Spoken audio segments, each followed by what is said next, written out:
Good evening, I'm Prasad Michael and you're watching Kini News, the show that brings you today's biggest stories. Armed with photographs, former Transport Minister Anthony Loke told Parliament today that he will be reporting several BN leaders to the Road Transport Department. Riding motorcycles without a helmet, even in so-called kampong roads, is a violation of the law. This prompted former Transport Minister Anthony Loke to urge the Road Transport Department to issue summonses to BN leaders who have been riding motorcycles without wearing a helmet on the slim campaign trail. Tetapi masalahnya ada ramai orang melihat remeh perkara ini. Tak pakai topi keredah, termasuk pemimpin-pemimpin negara, termasuk menteri, termasuk ahli parlimen. Terutamanya dalam kempen pilihan raya kecil. Setiap kali pilihan kecil ada oranglah politik, terutamanya pemimpin negara, nak tunjukkan mereka bahawa mereka dekat dengan rakyat, ambil motosikal.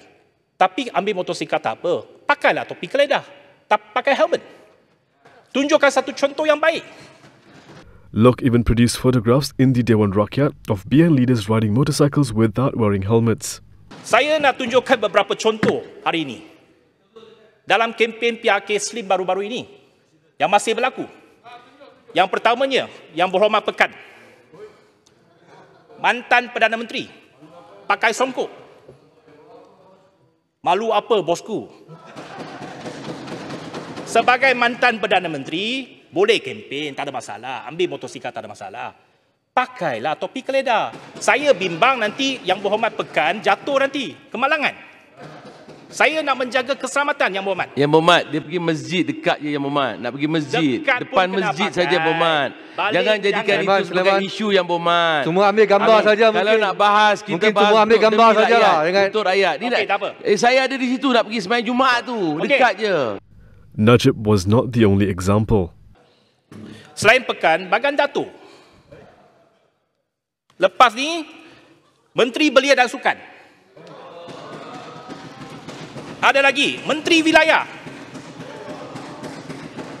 Salon Barisan Nasional untuk PRK Slim. Rakan rama saya, mantan Menteri Besar Negeri Sembilan, Timbalan Presiden UMNO. Ada ramai lagi, saya tak ambil gambar lah. Saya nak bagi tahu bahawa gambar-gambar ini saya akan hantar kepada pihak JPJ. Saya sarankan penguatkuasa JPJ hantar saman kepada orang-orang ini.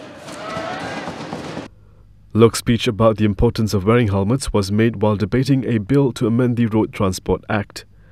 One of the key amendments is to raise punishment for drink driving offences. Dr. Mahathir Mohamad is speculating that PN may need the support of several PKR MPs to strengthen its grip on power. Prime Minister Muhyiddin Yassin is on thin ice, according to his predecessor, Dr. Mahathir Mohamad. This is because 5 UMNO MPs might be convicted, while one, Najib Abdul Razak, has already been convicted and is now in the process of appealing the decision. Mahathir said if this group of MPs are disqualified, Bersatu and PN would no longer have the majority in Parliament to govern. But according to Mahathir, Muhyiddin has a plan. In a blog post titled Kekeliruan or Confusion today, Mahathir said the Prime Minister is now seeking replacements, and Dr. Mahathir speculated that they may be from PKR. So far, Muhyiddin had managed to pass legislation in Parliament with the support of 111 MPs at most, while the opposition mustered no better than 109 in opposing. He also took note that Bersatu, a Bumiputra-centric party he founded in 2017, was now pivoting towards multiracialism, and yet it was pursuing membership in Muafakat Nasional, an overtly Malay-Muslim alliance between PAS and UMNO. Mahathir alleged that Bersatu grassroots have been leaving to join his new party known as Pejuang. He said in the next election, Bersatu will not have the support of UMNO and PAS, nor Pakatan Harapan, leaving the party with little choice but perhaps to close its doors and join UMNO. Vernacular schools must go, according to Bersatu's new leader. Bersatu Youth Chief Wan Ahmad Faisal Wan Ahmad Kamal today repeated the call for vernacular schools to be phased out. He said although the Education Act did not allow the Education Minister to abolish such schools, the government must take note of the negative perception that such schools have failed to produce students who are nationalistic. In a statement today, he also said that there are views that such schools are unconstitutional, as it can be observed that many vernacular school graduates are only fluent in their mother tongues. Wan Faisal, who is also the Deputy Youth and Sports Minister, added that a nationalist must not only embrace the ideology but also the national language. Article 152(1) of the Federal Constitution states that the Malay language is the national language, while Article 152(1)(a) states that no person shall be prohibited or prevented from using or from teaching or learning other languages. A two-term limit for Prime Ministers may not be introduced as soon as some people may have hoped for. The bill which would allow it was withdrawn today. A bill to amend the Federal Constitution in order to set a two-term limit for the Prime Minister's post was withdrawn by the Perikatan Nasional Government this morning. The Dewan Rakyat was informed about the withdrawal by de facto Law Minister Taqiyuddin Hassan as per the government's powers under the standing orders to withdraw bills. Tuan Yang Dipertua, saya bangun untuk memohon mencadangkan bahawa menurut Peraturan Mesyuarat 62, saya mohon untuk menarik balik DR 42/2019 Rang Undang-Undang Perlembagaan Pindaan nombor 2 2019. The bill was tabled by Pakatan Harapan last December. It sought to amend Clause 2(a) of Article 43 of the Federal Constitution to ensure that a Prime Minister could not serve for more than 2 terms of Parliament. This was one of the keystone promises under the Harapan Manifesto. Former Prime Minister Dr. Mahathir Mohamad previously said there were also plans to set a 2-term limit for Menteri Besars and Chief Ministers. Minister Khairuddin's quarantine breach has been making headlines the whole week, but looks like the matter will not be debated in Parliament, and the Speaker has explained why. A motion to hold an urgent debate on Plantations and Commodities Minister Khairuddin Aman Razali's action of breaching the mandatory 14-day quarantine has been rejected by Dewan Rakyat Speaker Azhar Harun. Azhar, in a letter cited by Malaysia Kini, said the matter was not urgent as Khairuddin had already been issued a compound and that the police investigations were now ongoing. The Speaker was replying to Pasir Gudang MP Hassan Karim, who wrote in on Monday seeking an urgent debate on the matter. Hassan argued that the matter should be debated as Khairuddin had violated standard operating procedures under the Recovery Movement Control Order. He said this was also a matter of public interest as the compound issued to the minister gave the impression of a double standard application of the law as others who defied the quarantine were sentenced to much heavier fines in court.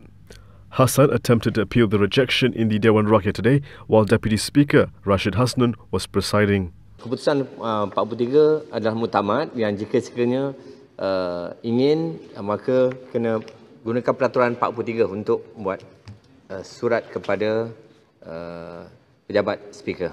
Terima kasih. Terima kasih. Health Ministry Director General Dr. Norisham Abdullah had explained that the 1,000 ringgit compound was the maximum allowed under the Prevention and Control of Infectious Diseases Act. Meanwhile, Khairuddin was summoned to Bukit Aman today to aid the police investigation into the case. Malaysia was down to a single digit today, but cases from Kedah are still being detected. Here's the country's latest COVID-19 situation. Malaysia reported 6 new COVID-19 cases today, including 1 imported case from Singapore. The 5 other cases were local transmissions.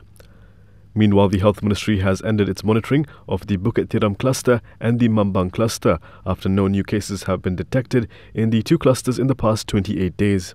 The Bukit Tiram cluster, which is linked to religious gatherings, involved 10 cases in Johor and Selangor. No deaths were reported in this cluster. Previously, it was reported that at least 1 patient in the cluster carried the variant of the COVID-19 virus that has the D614G mutation, which some experts believe could make the virus more contagious. The other cluster known to involve the mutation is the Silvaganga cluster in Kedah. The ministry also reported 7 recoveries today, leaving 188 cases still active in Malaysia. Coming up next, families of the victims murdered at 2 mosques in New Zealand got to face the mass murderer in court.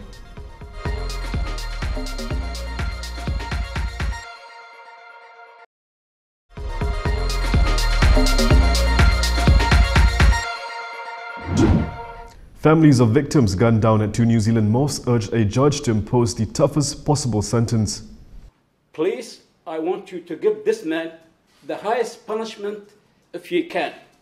I want you not to let this man see the sun. A survivor of last year's New Zealand mosque shooting, Hazem Muhammad, demanded justice in court on Tuesday. He and other survivors were facing up to white supremacist Brenton Tarrant, a 29-year-old Australian. Karen Goss is the nephew of victim Linda Armstrong. She never even stood a chance.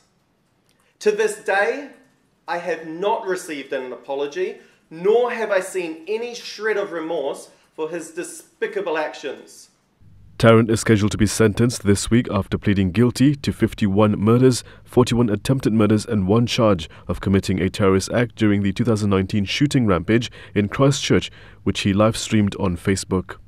Families of victims gunned down and survivors urged the judge to impose the toughest possible sentence, life without parole, on the gunman.